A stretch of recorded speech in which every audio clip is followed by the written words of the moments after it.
ministère de la culture itam taxawaay bi nga xamante ne am na ko ci ban jàngat nga ñuy andil ci taxawaay bi Sénégal am tey ngir rendre hommage l'ancien président Abdoulaye Wade. waaw rafetlu ko ndax tey président de la République dafay may sénégalais yépp nag li ñu doon xalaat kenn ku nekk ci ruq la nga doon xalaat naan nu may def ba sargal président Abdoulaye Wade ci téeméeri atam yàlla na ko yàlla may ba ñu feetal ko téeméeri at ak fukk ba jëm kaw.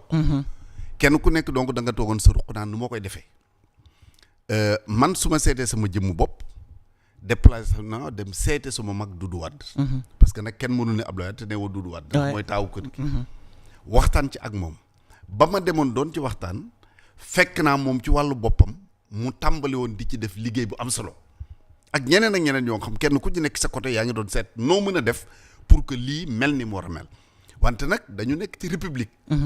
ndax lépp lu ñuy def te état bi dugalu ci loxoom nañu ko bëggee mu mel ni du ni mel. mën naa am du ni kon mel. su fekkee ni président de la république jël na initiative nii day jiite loolu daf ci dugal loxoom dugal ci ministre de la culture ñu di ko féliciter moom tamit. parce que dëgg la mën nañ la sax sant dara nga bañ cee sawar. waaye moom ni mu ci sooboo mooy ministre de la culture Amadou Ba. ñëpp xam nañ ni lu mu sawar la. kon ñun ñëpp sénégalais yëpp rawatina doomi Ablaye Wade yi man nag suñuy wax doomu Ablaye Wade dama naan maa ci jiitu. mais loolu mbiru àddina mais Ablaye Wade en réel sama cousin la. xam na ko bien que yeex na ko xam nag xam na ko. bi ngeen a xamante politiquement ba pare mbokk bi door a feeñ. mi ngi ko xam 2010. loolu ça a pris du temps. bi mu ko xamee rek dafa jaaxle. ndeysaan parce que Mourtou la Wade way juram. mook sama maam Mbisaan mi jur sama baay ñoo nekkoon Kébémer c'est une longue histoire. D'ailleurs moom Abdoulaye Wade sama grand frère Omar Ndiaye la miinoon Omar Ndiaye moo doon jëkkëru Mantoulaye Diène bu Thiès bi nekkoon ministre du temps de Diouf. Omar était un grand syndicaliste. D'ailleurs j'en profite ci occasion bi di ko sargal moom di sargal famille mi yëpp parce que aussi dañu am toute la famille Ndiaye le 1er mai bii kër Omar Ndiaye la ñu war a justement Omar Ndiaye bi la ñu war a à Thiès. Nous avons choisi cette date parce qu'il faut un grand syndicaliste ñu jàpp ni def réunion le jour du 1er mai def ko kër un grand syndicaliste lu jaar donc moom binante woon ak président Abdoulaye Wade mais l'un dans l'autre Wade même ku ko xamul ku ko musul jox loxo ku ko musul gis te nga doon africain rek da nga am obligation wu sargal ko rendre ko hommage parce que Wade mun naa wax ni sax li mu def pour Afrique moo ëpp li mu def pour Sénégal parce que déjà moom ak équipe bi groupe bi ñu àndaloon muy ku mel ni le professeur Saliou Kandji l'ambassadeur Saliou Kandji nekkoon xaritam nekkoon léppam ku mel ni Cheikh Ousmane Diagne bi nekkoon chef supérieur de la collectivité Khadria ak ñeneen dañu nekkoon Europe ay jamono di xeex pour l'Afrique ñoom ñoo jëkk a bind Abdoulaye Wade bokk na ci groupe bi jëkk a bind téere olof ñu ngi ko tuddoon liifantu olof boobu c'était vers les années 57 muy benn ñaareel ba bi FNL d'Algérie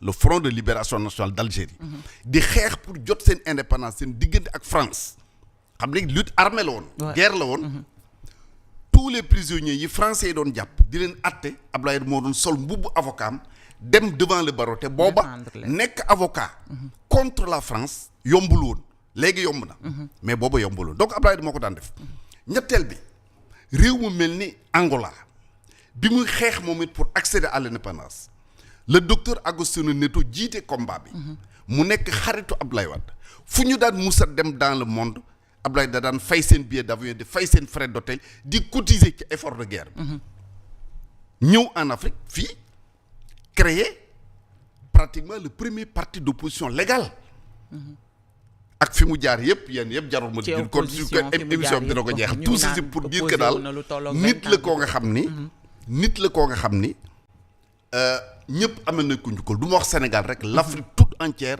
amel nañ ko njukkal l'humanité toute entière amel nañ ko njukkal donc vraiment moi je félicite le gouvernement du Sénégal le président de la République le ministre de la culture ci initiative bi ñu jël pour fêter ko mu am nag lu ci laxasu moom fa laa doon jëm si léegi parce que gis nañu délégation PDS bi président dalal ci ki ko dirigé woon di Amadou Tidiane Wona nekkoon fii ministre de la culture ci jamono Abdoulaye Wade alors gis nañu également que ni ministre de la culture actuel nekkul woon ci ndaje mi ñu bari sax ñu ngi ciy dugal connotation politique ak connotation defante ci biir nguur geeg yi ni mel waaw xam nga nitu politique moom armée la sax bu ñu fa tasee politique.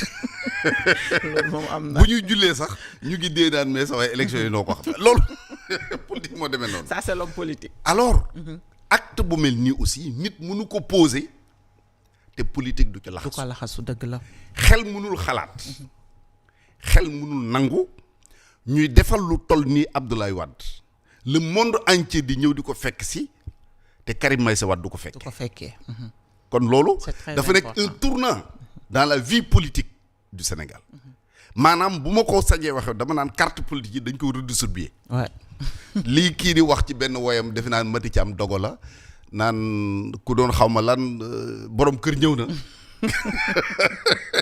borom kër ñëw na parce que quand même l'arrivée de Karim Wade yàlla na ko yàlla def yàlla na ko yàlla sottal yàlla na am. amiin dafa nekk loo nga xam ni en tout cas képp koo nga xam ne da nga amoon tuuti cofeel ci Abdoulaye wala ci PDS wala sax ci réew mi da nga ko doon séntu da nga ko doon yàkkamti. ouais, effectivement. parce que aujourd'hui Karim je le compare à la famille Kennedy. damay joxe toujours exemple boobu gis nga Jimmy Carter. l'ancien président des États-Unis da doon dem élection présidentielle benn conseiller ni ko mais monsieur le président vous ressemblez à la famille Kennedy effectivement dafa niroog famille Kennedy. ne ko te américains yi doyaluñ ci Kennedy yi parce que John Fitzgerald Kennedy dañ ko rey Robert Kennedy dañ ko rey Ted Kennedy ainsi de suite. donc boo génnee télé rek peñel karaw gi nii dóor un sourire qui rappelle aux Américains la famille Kennedy tu vas gagner l'élection. wax naa ci benn émission ni Ablaye Karim laa tudd. Wade laa sant Ablaye ma jur Mourdoulaye sama maam doy na pour sénégalais am fu ñu la teg. donc anniversaire plus lay doon. li ci des nag nañu di yàgg. mën nañu xalaat ni Karim Wade sera là incha allah. ah yaakaar naa ko parce que Karim woo ñu mën a def événement bu toll ni su narul woon a ñëw sax président de la République moo war a jël initiative bu jëli ko même su narul woon a ñëw parce que xamuma lu ko tere bu dee lu ko téye ba ñëw fi jusqu'à présent xamuma ko donc mënuma ci wax mais moom mi président de la République di fête événement bu toll nii waru ko mën a def à l'absence de Karim Wade waruñu ko mën a def aussi à l'absence de toute la famille de Wade parce que Wade ñi mu jur ñi sant Wade ci gën a tuuti ndax ku nekk xam na ni mënoo tudd tey la famille de Abdoulaye Wade te tuddoo Idriss Seck. effectivement dafa yaatu woon ginnaaw. dafa yaatu n'est-ce pas. mënoo te tuddoo Idriss Seck tuddoo le président Pape Diop. tuddoo Omar Sarr tuddoo Souleymane Ndéné Ndiaye tuddoo Madické Niang tuddoo Modou Diagne Fada. tuddoo Aliou Sow ainsi de suite. ainsi la liste est longue. c'est une grande famille, n'est-ce pas. il est vrai que de ses premiers compagnons xëy na kenn desatu fi budul Serigne Diop. médiateur de la République Diop médiateur effectivement. boo koo mën a taxaw ni lañ kii ci premier compagnon Wade yi laa nekkoon muy ku ñu ràññee. en dehors de Serigne Diop gëmuma ni am na ñeneen ñu fi des boo leen doon wàññi luñ mat fukk. ci ñi ma ci xam bokk. mais famille bi au fur et à mesure que ngay dem famille day gën a yaatu. première génération deuxième la preuve au début nous quand on était PDS on parle de UGT Union de jeunesse travailliste mais mujj gi bi ñoom fa da ñëwee. on disait union de jeunesse travailliste libérale. UJTL dolli ko ci. donc tout ça ça veut dire que mutation la bu am ça veut dire que ci diggante bi lu bare bare xew na fi. mais lépp nag day njobootu Ablaye Wade mu yaatul dënnam parce que ku nekk xam na ni. Ablaye Wade dans l'opposition def na 4 ou 5 fois la prison. oui. du temps du régime. dégg nañ loolu. mais bi mu jëlee pouvoir bi. lu mu njëkk a def. ginnaaw bu mu jógee Touba dafa dem Louga. ziare ji. way juru Abdou Diouf ba pare envoyé Abdou Diouf mu dem représenté ji ko ci ndaje mu amoon au niveau de l'Union africaine seen diggante rafet ba keroog bi ñu remettre à Abdoulaye Wade le prix Houphouët-Boigny pour la paix à l'UNESCO à Paris Abdou Diouf moo fa def un discours mémorable remettre ko prix lu rafet ça veut dire que ku xolam rafet la kuy jéggale la kuy jëllale kuy baale la donc vraiment bu événement bu mel ne amee dafa war a nekk un événement de dimension nationale dañ fay taxawaat tuuti kuy jéggale la kuy jëllale la ku xolam rafet ñu gis ñi nga xamante ne moom mooy tandem bi nekk au pouvoir ni ñu ñëwee au pouvoir ak seen diggante ak l'ancien président de la République tey ñuy sargal ku mel ne Ablaye Wade est-ce que tamit du jot ñu puiser tuuti li ci ëpp solo ci li nga xamante ne moom mooy vertu yi Ablaye Wade am surtout le pardon. waaw mais xam nga ñoom bu amee ko waroon a jéggale ñoom la gouvernement bi fi nekk nii. parce que li leen Macky Sall defal Abdou Diouf defalu ko Ablaye Wade Abdou Diouf dafa bëree ba daanu nangu ni daanu na. lépp lu mënoon en toute légalité def na ko ba bi mu xamee ni perte na pouvoir bi mu jël téléphone am woo ko félicite Ablaye, je te félicite parce que tu as gagné ñii demewul noonu. waaye demeewul noonu effectivement. jamono bi ñuy dem ci élection ñëpp fàtte woon nañ ni parti bu tudd Pastef amati na ci Sénégal. booba gis nga sax xale yi bu nekk stade dañuy waaye namm na Ousmane namm nañu la Sonko namm nañu la